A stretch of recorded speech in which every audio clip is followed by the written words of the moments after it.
sepertinya kita akan menambah satu amunisi baru. Ini minta tolong Bang Adi, di ejanya yang sebenarnya tuh seperti apa sih? Kalau gue sih bacanya Tristan Goyer. Bener gak? Hoyer ya? Hoyer. Bener ya? Iya, Susah tapi ada R-nya, gue gak bisa soalnya. Itu lu kan udah ini. Bisa dong. Kumpul-kumpulnya bener ya? Kumpul-kumpulnya bener ya? Justru Belanda banget khas harusnya. banget. Malah khas ya? Iya. Oh, Belanda banget gue malah ya. R-nya kan agak geter kan kalau Belanda kan? Pas sudah. Pas. Pas ya? Tristan Hoyer. Oh, Malah pas. Lo kalau ngomong Belanda, ngomong Portugis cocok. cocok ya? Oh, udah bisa diajak Yusa berarti ke Belanda gue. Perancis juga bisa ya? Cocok, cocok, iya. Foso. Iya, Iya benar. Tristan Hoyer lo mau nanya apa tuh? Oh iya, Tristan Hoyer. Oh iya, bener juga, sampai lupa. Saya kira diajakin ke Prancis, gue lupa jadinya. Ini masih 19 tahun dan juga baru saja memperpanjang kontrak dengan Ajax Amsterdam walaupun sekarang sedang dipinjamkan ke PSV Zwolle. Apakah ini memang pemain yang dibutuhkan? Karena kita tahu sebenarnya ini berposisi sebagai center back dan juga right back bermain di PSV Zwolle. Right back, center back, left back Iya, bisa back juga. semua, Dia main di defender. semua back lah pokoknya. Back to back juga bisa dia. Back to back. Cuman paling sering dia main di sisi kanan. Di right backnya tuh kelihatan right backnya paling tebel. Cuman nih pemain ternyata di usia segini daftar cederanya panjang juga ya.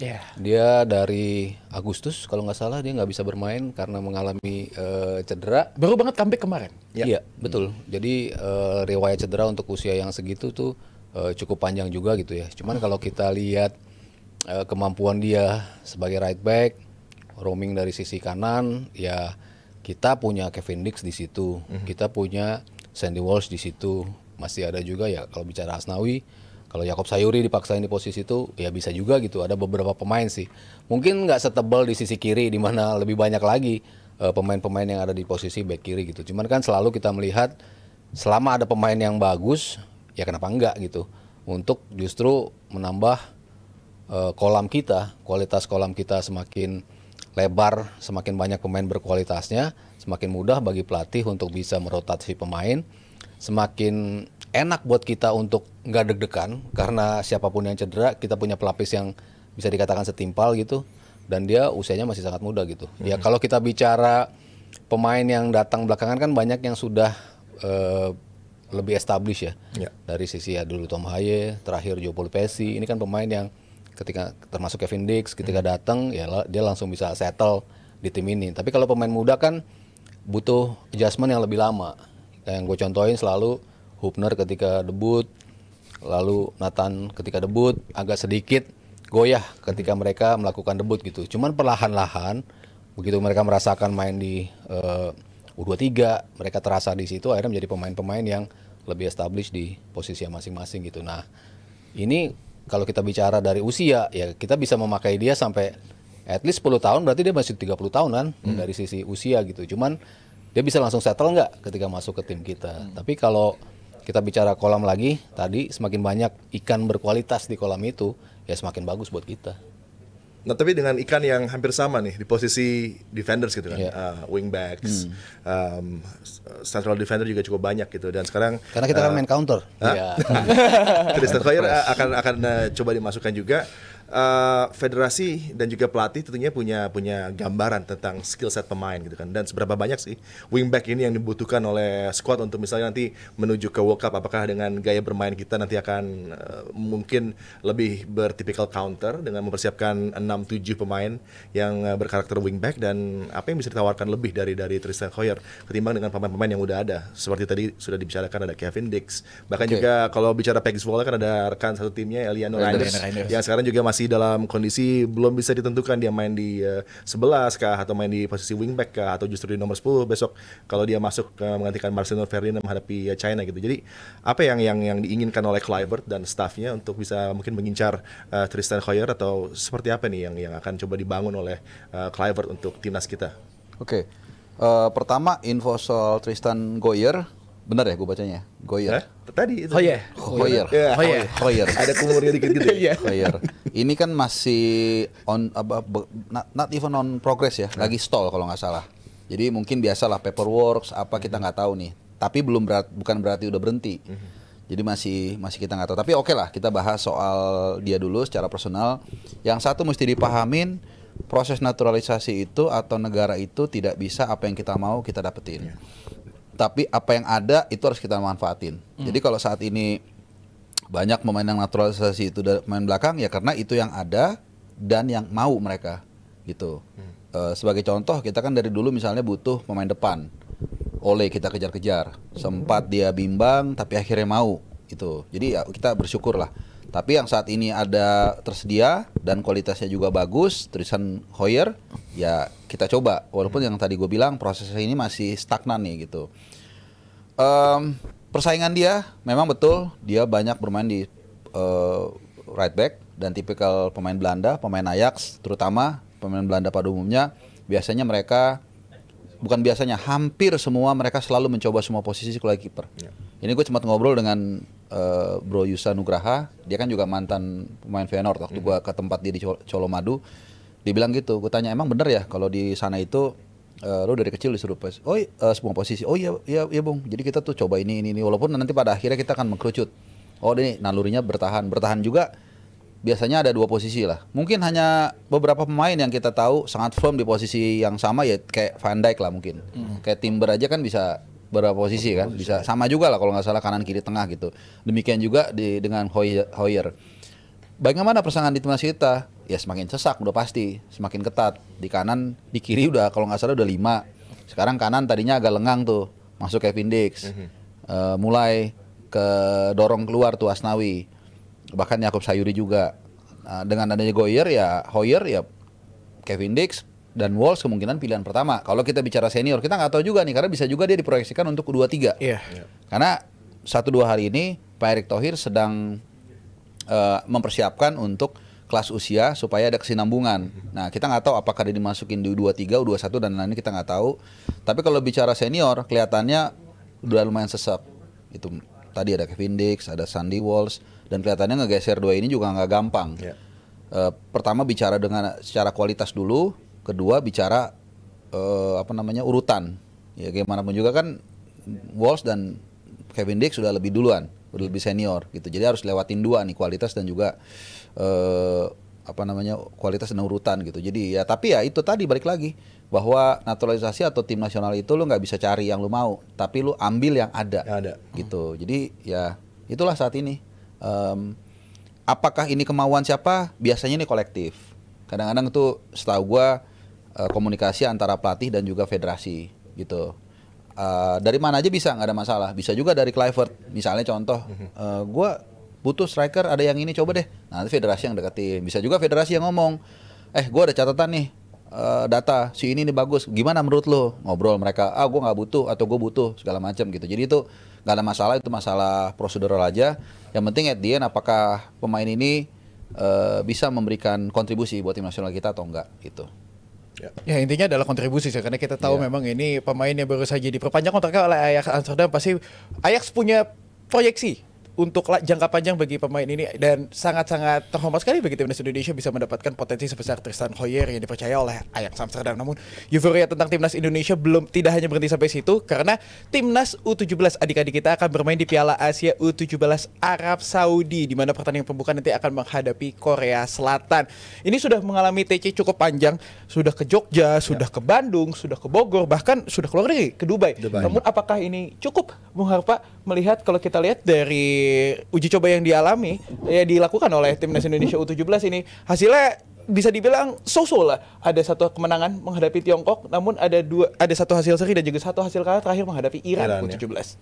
Ya, yang kita kan kalahnya dari tim yang kuat ya. Jadi gua rasa sih wajar-wajar aja.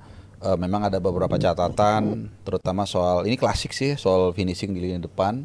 Tapi ya menurut gua sih biarkanlah. Ini kan U17 ya. Usianya mungkin ada yang 16 tahun, jadi jangan berikan beban ke mereka terlalu besar. Kita lihat aja. Kalau nggak salah besok ya main ya. Besok tanggal 4 ya. Jadi ya kita lihat ya, bagaimanapun juga kan Coach Nova pelatih yang menurut gue cukup bagus lah track recordnya. Gue yakin kita bisa main bagus. Soal hasil ya mungkin paling nggak lolos ke knockout stage menurut gue. Kalau gue sih udah senang. Lolos ke knockout stage merupakan target yang realistis, Bung Harpa? Om Haryo, Bung Harpa lagi. Mas Harpa, Bung Haryo. Karena kalau lolos dari grup stage langsung menuju ke otomatis Piala Dunia. Iya. Karena yang diambil 2 ya. Juara grup dan runner up, dan dua-duanya bisa mendapatkan tiket ke Piala Dunia. walaupun dengan format yang begitu Rumit, ya. kompleks. Format Piala Dunia besok ada 4 mini turnamen baru diambil juaranya melakoni semifinal. Yeah. Panjang dari 15 November kalau nggak salah tuh mereka sudah mulai melakoni mini turnamen di 4 wilayah yang berbeda gitu. Sementara kalau kita bicara di sini saja, kita menjadi tim yang bisa dibilang nomor 3 dari sisi paling sedikit tampil di U17 atau sebelumnya U16 Afghanistan di bawah kita dan juga Tajikistan. Tapi selebihnya penampilannya semua di atas kita. Bahkan Thailand di atas kita, Vietnam di atas kita dari sisi penampilan di Piala Asia U17 gitu. Tapi progres menuju ke sini penampilan luar biasa di fase grup. Lalu tadi disebutkan uji coba juga. Hasil nggak penting dicoba, yang penting di pertandingan yang sesungguhnya tuh yang lebih matters gitu. Kan kita ngelihat beberapa kesempatan uji cobanya berantakan, tapi ketika di pertandingannya ya itu yang lebih penting. Itu yang terjadi di era ya senior kita lah ya, di Sintayong sebelumnya. Uji cobanya berantakan mulu, tapi di Piala Asianya masuk round 16, di U23-nya masuk semifinal. Itu kan menunjukkan bahwa hasil di uji coba tuh tidak terlalu penting gitu. Tapi kan ini tim yang sudah cukup lama dibentuk oleh Coach Nova. Ada beberapa pemain juga yang bisa dikatakan baru tapi sudah punya kualitas yang cukup bagus, sehingga peringkat kedua nggak terlalu nggak terlalu angan-angan lah, masih realistis untuk menjadi peringkat kedua karena kita tahu lihat di situ ada Korea Selatan menjadi tim yang cukup kuat di situ, Yemen dan ya Afghanistan walaupun dia tampil bisa dikatakan nggak sebanyak kita di sini, tapi ketika di fase sebelumnya kualifikasi mereka mencetak gol yang cukup banyak juga dan menang cukup banyak juga. Artinya ini tim-tim yang semua punya kualitas. Tapi selama ini di level 17 bisa dibilang comparisonnya nggak terlalu jomplang lah ya. Kita bicara Iran, kita bicara Korsel, ya maksudnya kalau seniornya mungkin jauh sama kita gitu, tapi ketika kita bicara di level yang masih U17 peluangnya masih ada gitu. Jadi gue tetap yakin tim ini punya kemampuan untuk lolos ke next stage. Dan di luar kolektivitas, di luar harapan kita dan juga Coach Nova, secara individu juga mungkin kita sepakat ya, mungkin kita bergantung pada beberapa nama yang sangat penting, Matthew Baker sama Goli. Ivandra juga. Ivandra Forasta ya. Ya, tapi gue rasa Matthew Baker ini akan jadi kartu as buat kita banget lah. Pengalaman dia, kalau nggak salah juga udah tembus tim U23 Melbourne apa U21 gitu ya. Goli juga dari Persija. Gue ngeliat waktu itu di kejuaraan apa ya, gue lupa. AFF mungkin. AFF ya, golnya itu. Bukan soal golnya aja satu itu, tapi skillnya, kemampuan dia, keberanian mengambil keputusan itu menunjukkan dia sudah cukup matang. Jadi gue berharap kalau dua pemain ini nggak cedera, dia salah dua ya, yang lain tentunya juga penting. Tapi gue rasa kita punya harapan lah gitu untuk kita bisa meraih tiket ke Piala Dunia. Staying power, mentality dari tim ini ya tadi bicara di Piala AFF sama Australia, kelihatan menit ke-20 udah main dengan 10 pemain. Iya. Masih tapi tetap walaupun kalah ya. Iya. Salah satunya dengan golnya Guli itu bisa membuat kita akhirnya kalah 5-3 ya kalau nggak salah. Lawan Australia yang 11 pemain, posturnya jauh lebih tinggi, lebih besar, tapi kita tetap berani. Ya, itu yang paling penting. Kita punya mentality. Itu kan yang bagus dari timnya Coach Nova kan. Ini tim mau lo main sudah unggul berapa tetap aja tega, jika terus lawan Kepulauan Mariana kita menang besar, lalu lawan walaupun kipernya juga gimana gitu ya. Tapi ya itu ya, gue suka tim ini punya mentality yang tangguh ya, walaupun tertinggal tetap berani untuk tampil normal, nggak terlihat ada inferiority sehingga mereka bisa ngebalikan keadaan atau bisa memperkecil skor. Ini kan penting ya untuk tim sumuran ini. Dan kalau gue lihat harapan untuk U17 ini, ibaratnya walaupun harapan itu mungkin juga nggak gampang, masih lebih gede daripada MU harapan itu. Gua lagi yang kena. Bahkan setuju. Panji punya masa depan lebih cerah ketimbang kita melihat Matthijs de Ligt misalnya sekarang menjadi pemain yang struggle di backline. With all respect ya, maaf nih, tapi kelihatannya gue lebih ngelihat asuhannya Coach Nova itu lebih punya harapan kelihatannya untuk lolos. Dan dimulai perjuangannya nanti menghadapi Korea Republic pada hari Jumat, bisa Anda saksikan nanti laga yang menarik. Tentunya ada perjuangan yang akan coba coba ditampilkan oleh Evan Evalrasan dan kawan-kawan untuk bisa meraih kesempatan berlaga di World Cup yang sangat kita nantikan tentunya kalau bisa Amin. finish di Amin. top 2 di group stage. Hanya posisi kedua dari babak grup. Namun kita juga tidak bisa meremehkan Korea Selatan di sana, Yaman dan juga Afghanistan yang tadi sudah dibilang oleh Om Haryo. Ya. Ini tim yang mencetak banyak sekali gol di kualifikasi, jadi kita harus berikan dukungan terus bagi anak-anak kita, adik-adik kita timnas U17 yang akan bertanding di Arab Saudi. Nanti komentatornya Bang Adiani bukan? Oh, hadir pasti. pasti. Oh, ada pasti ya. Mantap. Gak mungkin. Kirain Mau apapun laganya komentar pasti dia. Udah pasti ya, top class memang. Top class Bang Adiani. Tapi segini saja untuk Dewan Pandit Indonesia edisi live di hari Rabu. Namun kita akan hadir lagi nanti di hari Jumat. Terima kasih Bang Adiani. Sama-sama. Terima kasih Terima Bung kasih Bapak. semua. Terima kasih juga Om Hair. Terima Maaf kasih juga batin pada juga. Jebret Tim yang sudah menyaksikan DPI edisi hari Rabu. Kita jumpa lagi di hari Jumat. Jangan lupa juga terima kasih juga kepada Awi dan juga PT Pitsindo Visual Pertama. Kita jumpa lagi di hari Jumat. Bye bye Jebret Tim.